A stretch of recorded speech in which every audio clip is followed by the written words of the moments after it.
Sensational scenes at the Australian Open's party court as umpire desperately tries to get crowd under control.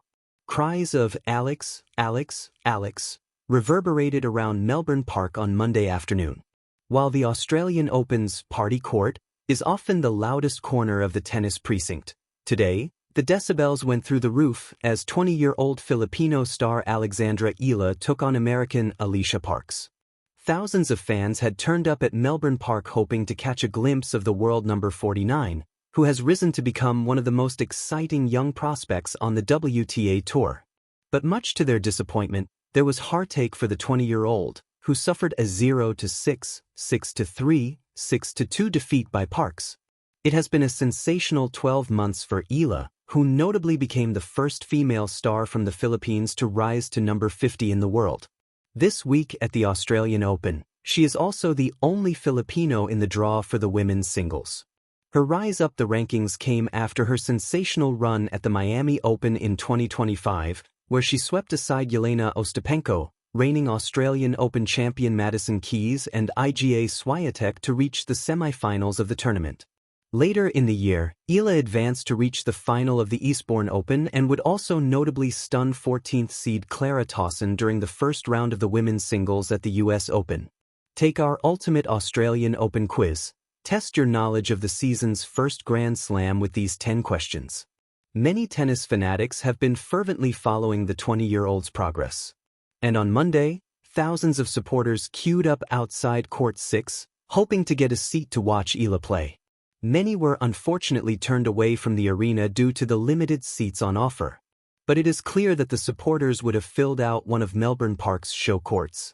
Many who were unable to gain access instead gathered to watch the big screens in Melbourne Park's Garden Square. Inside the stands at Court 6, the passionate supporters cheered wildly, "Let's go Alex, let's go." Many also waved Philippine flags aloft whenever Ila won a point. The support was outstanding. But at times, the chair umpire on the party court struggled to control the audience and was forced to remind fans to remain quiet on multiple occasions. Half an hour into the match, the fans broke into a state of delirium as Ila closed out the first set 6-0, forcing Parks to slam a ground stroke into the net. "Yeah, it was so heartwarming," Ila said on the crowd's support. "That's one of the things that makes a loss like today a little bit harder. The fact that everyone came out and really." Despite struggling to adjust to the partisan crowd in the first exchange, Parks was brilliant throughout.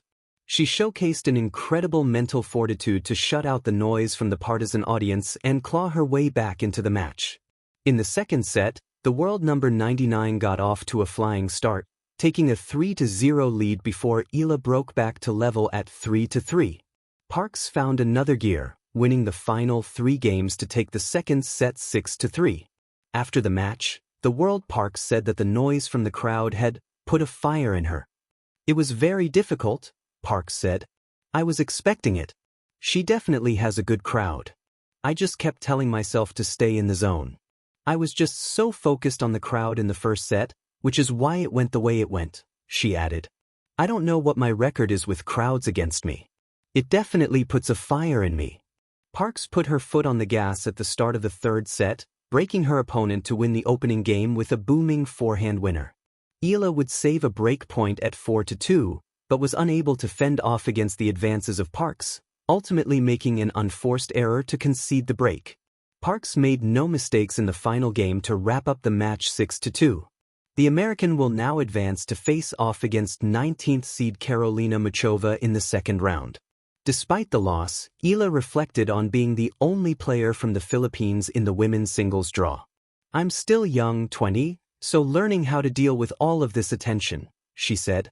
"I guess this is one of the moments that I can reflect on what this means for Philippine tennis. I'm the only Filipina in the draw this year. I'm the only Filipina that's ever been in the draw, I think. So there are positives to take away. Like I said, so much gratitude and super thankful."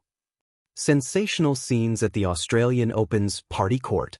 By mid-afternoon, the sun hangs over Melbourne Park like a bright, unblinking eye, and Court 157 has already decided what kind of day it will be. Officially, it is just another outer court at the Australian Open. Unofficially, it is the party court, a place where tennis comes to dance, shout, and occasionally lose its manners. The crowd arrives early, drawn by the promise of more than rallies and scorelines. Music spills from nearby bars, plastic cups of beer sweat in eager hands, and laughter ripples through the stands before a single ball is struck. On this court, tennis is not whispered.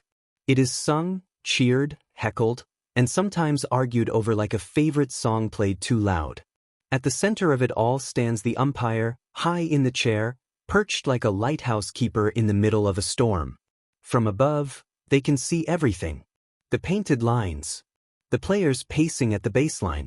The spectators leaning forward, already half rising from their seats. The umpire's voice, calm and practiced, is about to be tested. The match begins innocently enough. A crisp ace down the tee. A polite ripple of applause. But it does not take long. A spectacular rally unfolds, a lunging forehand clipped cross-court, followed by a desperate sprint and a flicked passing shot that kisses the line. The crowd erupts. Someone yells, "That's unreal." Another voice follows with a long, joyful whoop.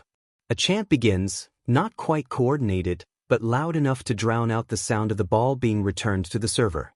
"Ladies and gentlemen, please," the umpire says into the microphone. "Thank you." The words float into the noise like a paper boat on rough water. Between points, the players glance up. One smiles, feeding off the energy. The other frowns, towel overhead, trying to build a small, private silence in a public carnival. On the party court, composure is as much a skill as a backhand. As the set tightens, so does the crowd. Drinks are refilled. Sun hats tilt back. Every missed first serve is greeted with a groan, every second serve with a sharp intake of breath that borders on a collective gasp. The umpire clears their throat. "Quiet, please," comes the next announcement, firmer now. The players are ready. For a few seconds, it works. The hush settles, fragile and temporary. Then a phone rings. Someone laughs. A shout from the back, encouraging and unhelpfully specific, cuts through the quiet.